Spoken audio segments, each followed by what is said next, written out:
Han, Hiếu, Hoàng. I have a confession. All this time, I've actually had an English name in school. Wait, what? Wait, huh? It was Rose. Oh. How? Huh? In kindergarten, Miss Bunderson, the whole school year, called me Rose. And I never, ever corrected her. Why? She never found out during that entire school year. No, I don't. Well, I can think of a few reasons why. But it doesn't make sense because I always wrote Hương on all my papers. I'm not sure why she didn't question that. And we did have parent-teacher conferences, I'm pretty sure. So I don't know how that didn't get brought up.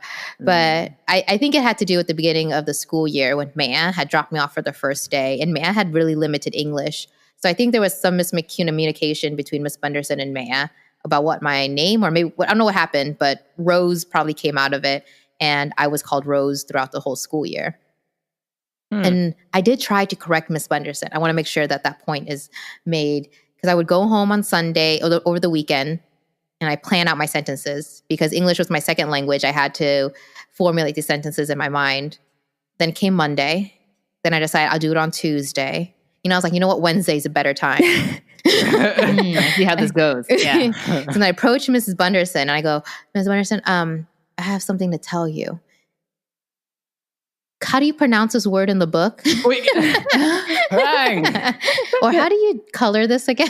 So I can see why she kept calling you Rose. I didn't think elsewise. I mean, I was quiet, I was shy, and it was really nerve-wracking. And I think I also felt bad to correct Miss Bunderson, but later at the tender age of 18, I realized I did not have to feel bad about correcting her.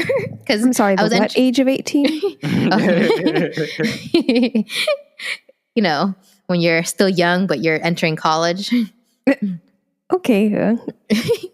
I realized that Hong was probably the best pronunciation I can get out of English speakers. And I started getting comfortable with that. And that's where I felt most comfortable. So it's a process from kindergarten through college. Before I entered college, it was a process to figure out who I am in the world. Just figure out my name to start. And at the same time, we had the media, we had the books, TV, sometimes even friends and teachers giving us messages about who we should be as Vietnamese, as Asian living in America. I mean, just to give an example, in 4th grade, this kid called me Hong Kong Phooey. I had no idea what it was. I knew it was some kind of animation because he told me it was like on Cartoon Network. And as I look it up now, it's a dog who knew Chinese martial arts. And each episode had a recurring theme of incompetency. Let that sink in. I'm sure the kids didn't realize that's what Hong Kong Phooey was, right? I don't know, but I don't think it wasn't great to be associated with that. I mean, then in 4th grade, it wasn't great to be associated with a dog, an animated dog, and now I'm realizing what it was. That's not even a great association at all. But this is my story of that, figuring out who I am, and I've heard different stories from each of you. So this is chapter 5. Let's share those stories. Nguyễn in America. Welcome to Growing Up Nguyễn, a story of 4 siblings holding on to our identity while fulfilling our parents' dreams. I'm Hương. I'm Karin Hạnh. I'm Hedda Hiếu. And I'm Ben Hoàng. These are the blessings and challenges of growing up Nguyễn in America. In 1st grade, Hương, I didn't have that many name problems. Yeah, Benjamin, right? Yeah. I don't know. For some reason, Benjamin, wasn't very hard to pronounce. I think also like along the lines of like Ben and Benji. I don't know. It wasn't as hard. But for me, I remember that there were actually 3 Asian kids in my class. We were, and all 3 of us were Vietnamese. Oh. Yeah. I remember hanging out with one of them the most, and his name is Jae Nguyen, and he has the same last name as us. We're all Nguyens. I remember on the first day when we all had to introduce ourselves, everyone was asking us like, "Oh, are you guys brothers? Are you guys cousins?" No. Nguyen is just a very common last name for Vietnamese people. But I will say that he kind of, that's kind of all we had in common though. being Vietnamese and being Nguyen. But I'm not dissing him. It's just because we had different extracurriculars and we did different things. Like he played basketball, I did singing, or I did choir and piano. So we were just doing different things. That's why we were different. But nevertheless, it was still very comforting to have him in my class because he was another Vietnamese person that was in English school. So that I felt like I could sort of still relate to him. I don't think I had another Vietnamese student in a class with me until probably later in elementary school because this girl, her brother, is the one who had a crush on Han. That's right, huh? That's right. I'm trying to think. I think people did think that she might have been related since we had the same last name. But no, as you said, there's so many Vietnamese people with the last name Nguyen. In fact, I used to be confused at what maiden name meant because when I asked Mia what her maiden name was, she told me Nguyen. And I was like, no. What's Ông Ngoại? My maternal grandfather. What's his last name? Mia said Nguyen. And I was like, what? That doesn't make sense. And then I had to think about it in my head. Ông Ngoại is Nguyen Lý. Ông Nội is also Nguyễn Kha. So when they, had their kids, bố is Nguyễn Khánh Hưng, mẹ is Nguyễn Thị Thanh Liễu. So, I mean, when they got married, it was just Nguyen. We can argue who took whose last name, or did they just, quote unquote, keep their name? I'm surprised they didn't do a hyphen. Nguyen. We could have been win-wins.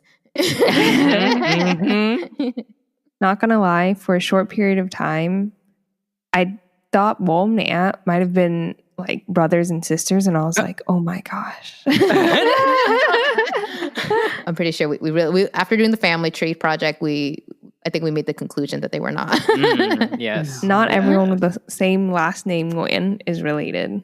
Yeah, it's all the Smiths and O'Malleys and etc. is related. Etc. Not always. But I do think that having the last name Nguyen is it signifies to see someone's Vietnamese. It was in the summer of, I guess summer before 4th grade. I remember going to look at the class roster to see if I was going to be in one of the 4th grade classes. There was for pink or for lavender. And I found out I was in for lavender. The person or the teacher that was going to be for that class was named Miss Kim. Looking at it, I thought, oh my gosh, maybe this person could be Vietnamese. I didn't know all the Vietnamese last names, but I knew Nguyen couldn't be the only one in 4th grade. I just had excitement because, this is going to be an Asian teacher. Maybe she'll pronounce Nguyễn Hương or Hương Nguyen in school. 4th grade comes around. I meet Miss Kim. She's not Vietnamese. She's Korean, and Koreans speak a different language. I learned. That's when I learned it, realized that.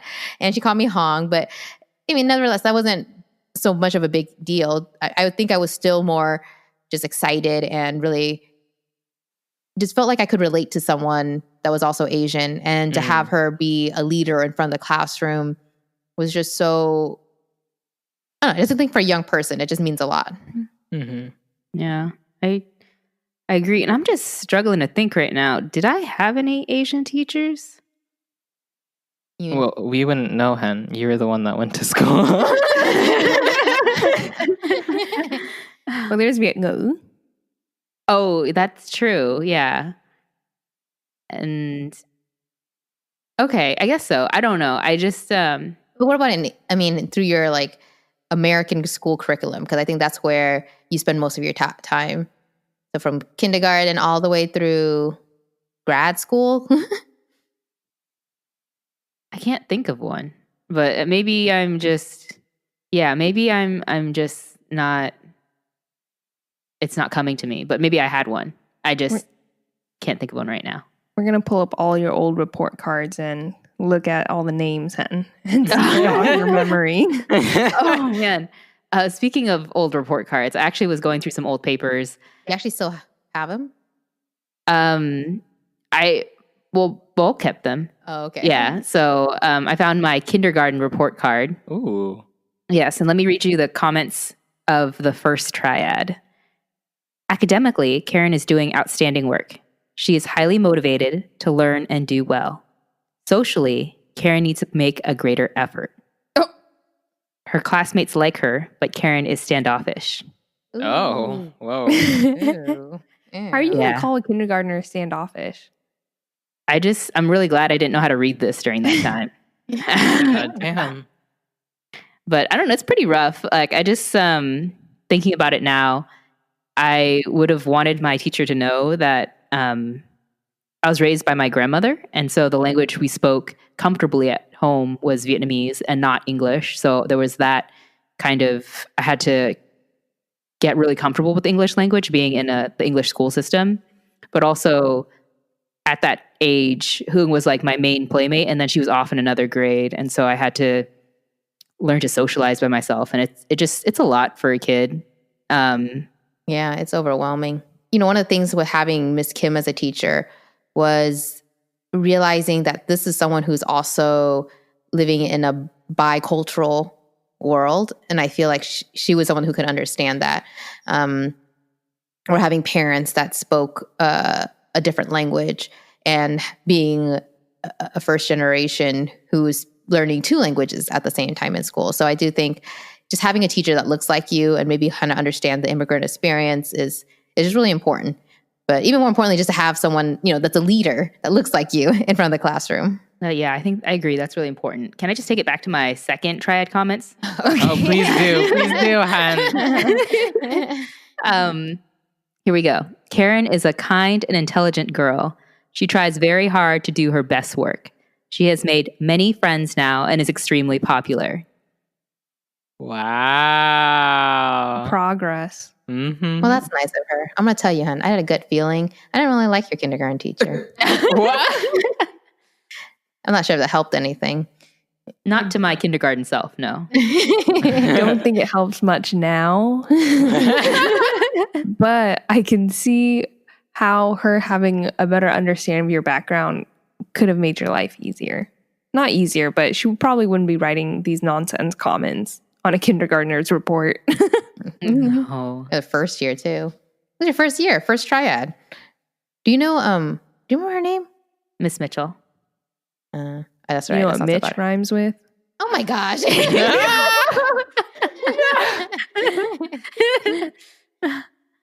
Oh, man.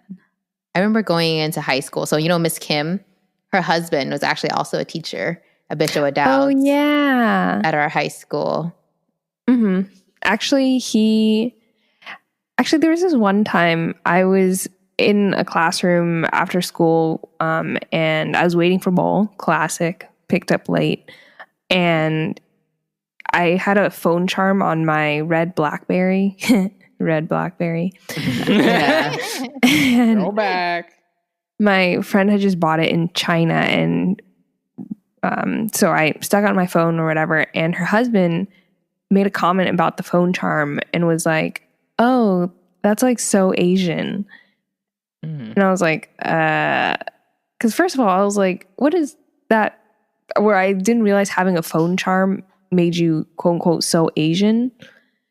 And it was one of the first times I kind of questioned, what does it mean to be Asian? And shortly after, he was like, "Oh, does that comment make you uncomfortable?"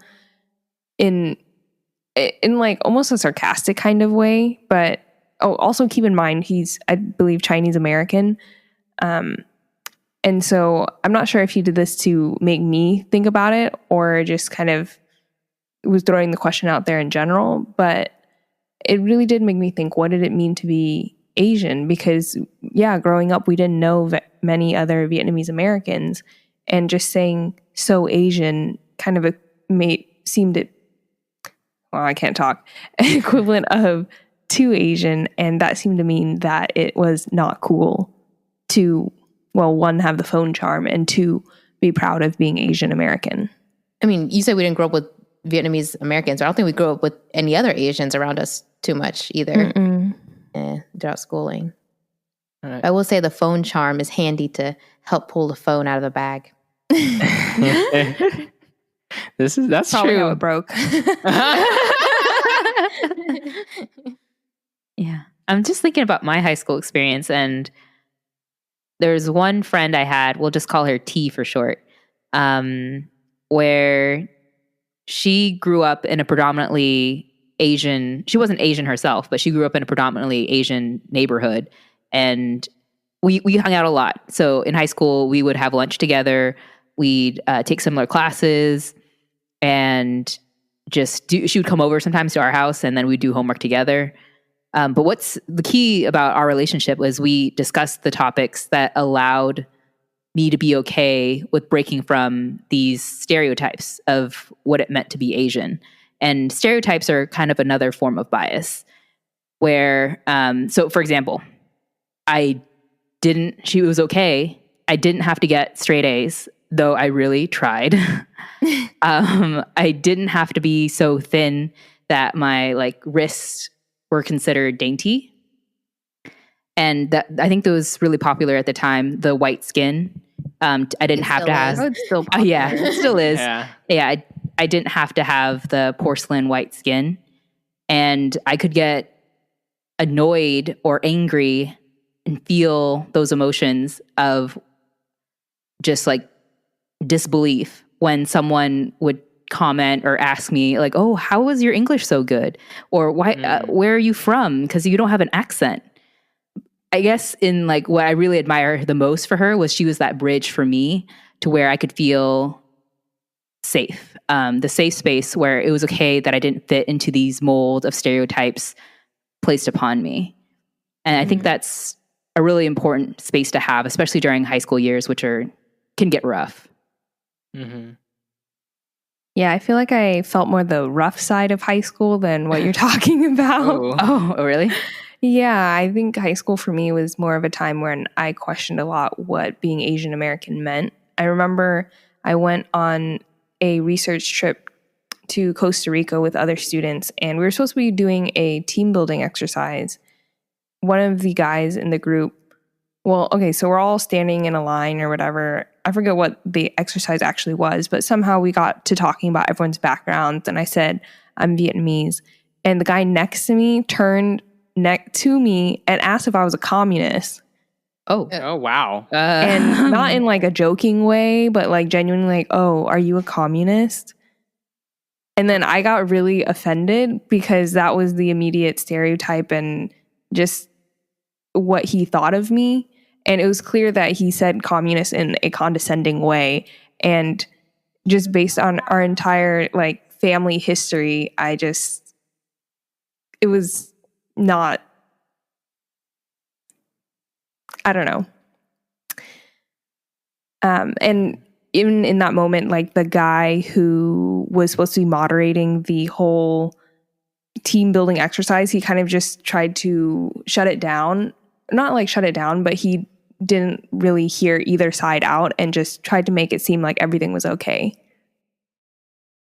I would agree. I think high school was a little rough too. I was thinking about your story about being oh, that's so Asian, and I thought this is kind of on the opposite. Well, actually, it's kind of related.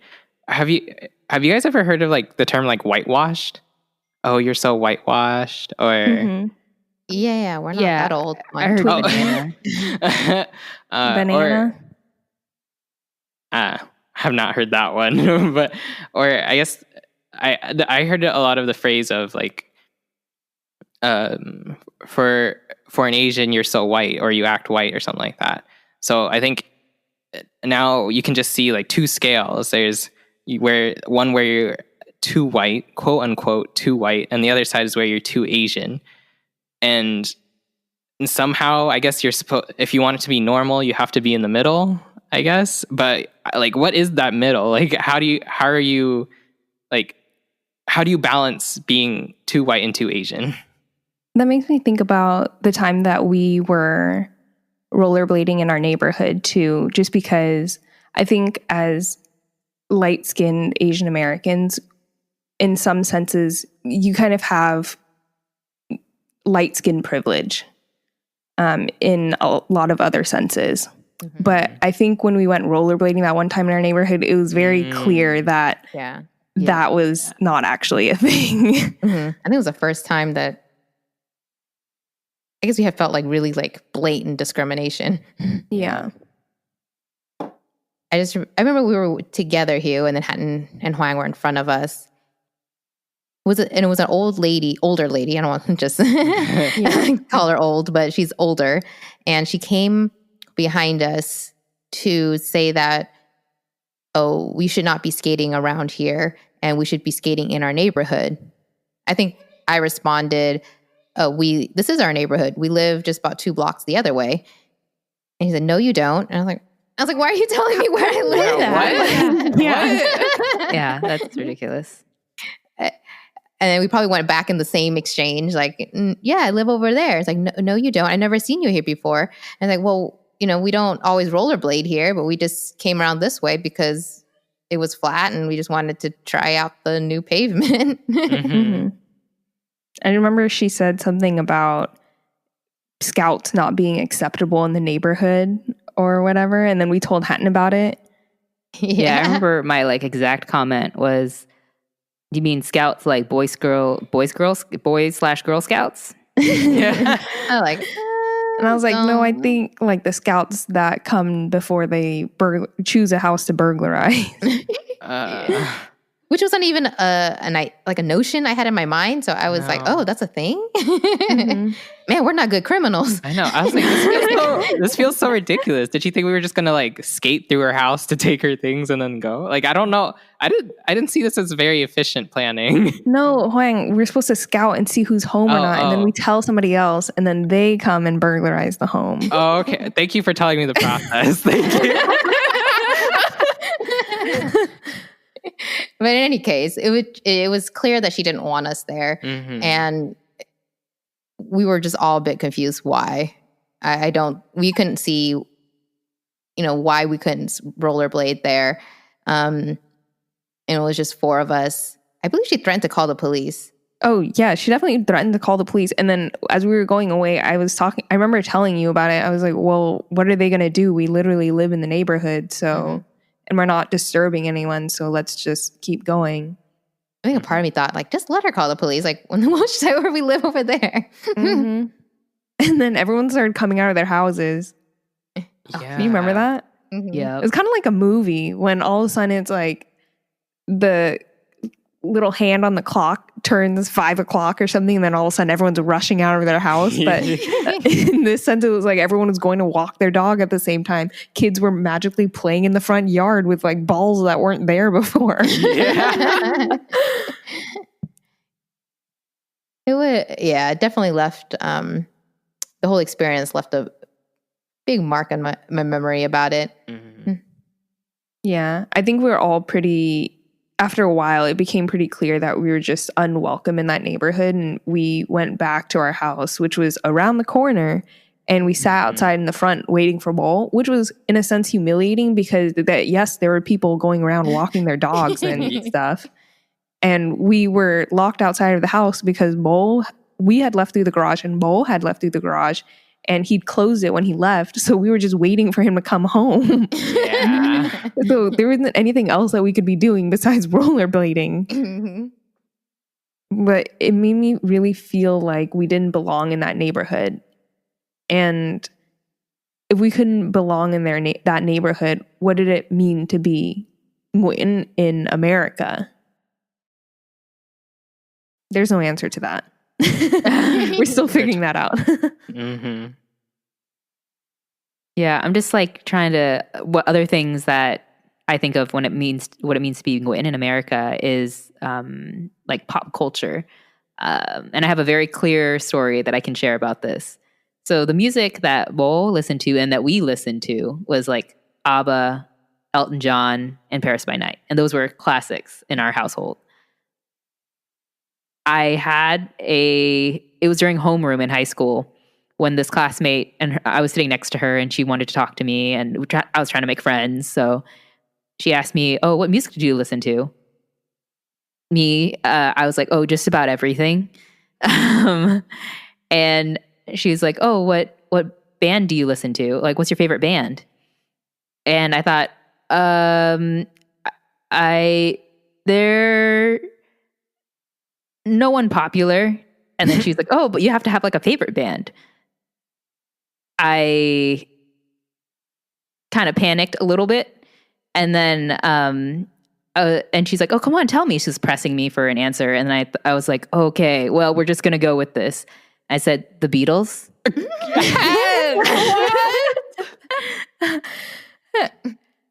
Did you realize the Beatles are like...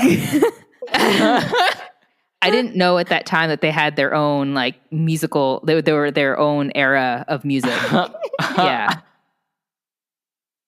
And she was like, "Oh, they're really popular." And then I was like, "Oh, really?" She said, "What's your favorite song?" And I was like, "I don't know." And she started humming lyrics to me. And then I was like, "I still don't know. I still don't know."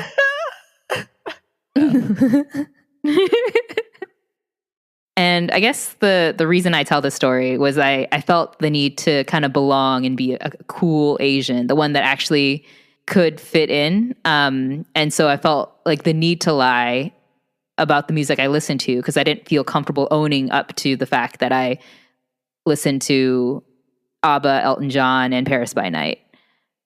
And I'm just going to repeat something I said last episode or last chapter, that the music that I listened to was a reflection of my experiences growing up and a reflection of Bo's experiences growing up in America.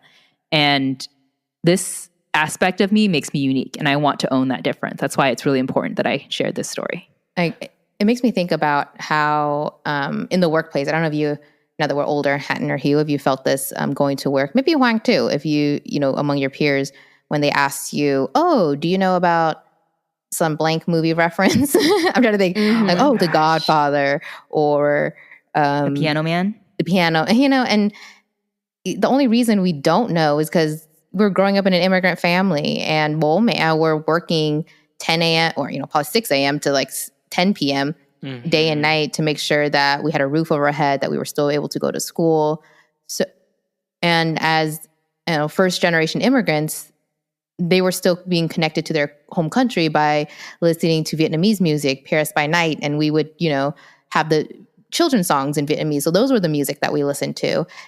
That in that sense, we were not exposed to what was going on in the 60s, 70s, and 80s of music. But we do have some references to the 90s just because that was on television, during those like limited pocket of hours where we were allowed to watch TV, meaning when Bomat wasn't home and we snuck a TV episode.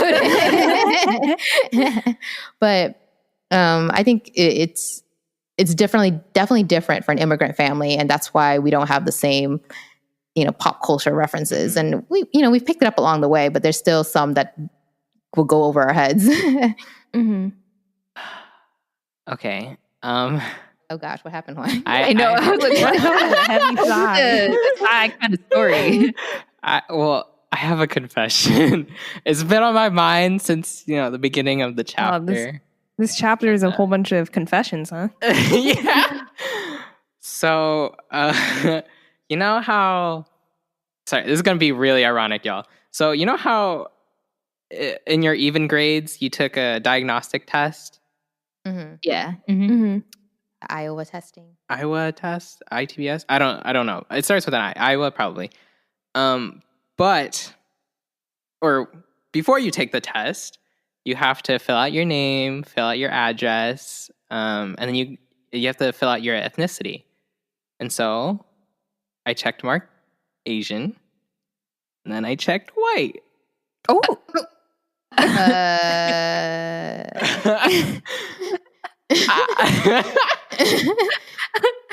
Why did you do that? Please explain. So I knew I was Vietnamese-American, but they don't have Vietnamese, so they didn't have Vietnamese, so obviously I checked Asian. But second grade me was like, American has to come from somewhere, right? Because why else would it be two words? So I thought American meant white. Little did I know that would predict whitewashing in high school, huh? Oh my goodness. I mean, I can see. I mean, I'm a little shocked that you didn't know you had an identity crisis. And In second grade. Yeah. I mean, I feel like I knew I was Asian, but at the same time, I can understand why you also check the white box because, you know, Asian American. And even with the little TV I saw through in the 90s, I can see, and with our experiences growing up, I think we can see how white and American are, what would you say, like connected, associated? Even from a young age, you have an idea that American means white. Oh, here's another confession. Oh, Okay. here we go. I don't know if anyone knows about this. Did I tell you I wanted to be an actress? Really? No. I remember at my man's tailoring shop, we had just watched Indiana Jones, and I was telling Maya's friend that, I think I want to be an actress. I think at that time there was an Asian boy in one of the Indiana Jones movie.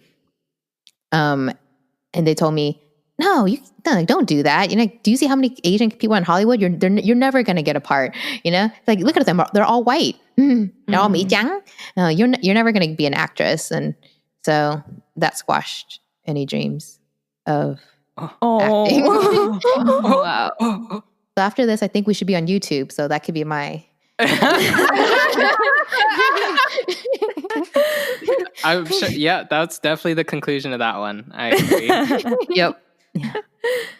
No, it's just crazy that we're like sharing all these stories, and then the messaging that I'm getting is that we're in a world that's telling us who we should be it through your name that's too hard to pronounce for one syllable Hương.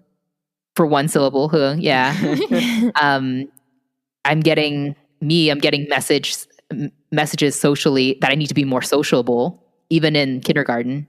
That I have to, and then there's a certain look that belongs, quote unquote, belongs in your neighborhood. And even Huang, your identity confusion about your race. Yeah. And Hugh, your, what does it mean to be Asian? Yeah. In America.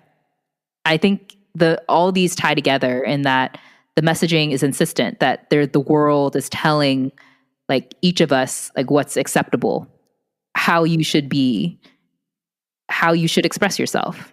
And all four of us are definitely trying to figure out who we are in this world. And I think the struggle is a little harder when you start to hear the noise and feel peer pressure to conform into that mold of what's acceptable or cool. Yeah, I definitely, I think that you summed it up pretty well. It's just that growing up as Nguyễn in America.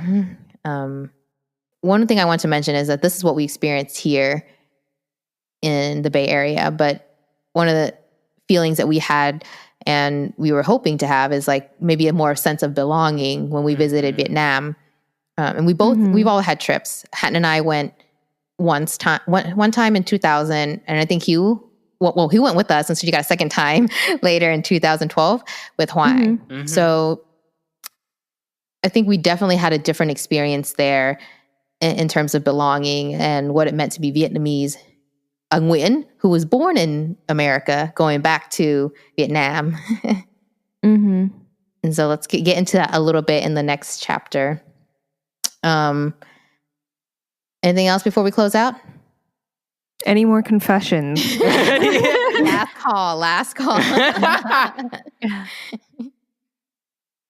Okay, I guess we're guilty free. Conscience free. Just for now, until next chapter.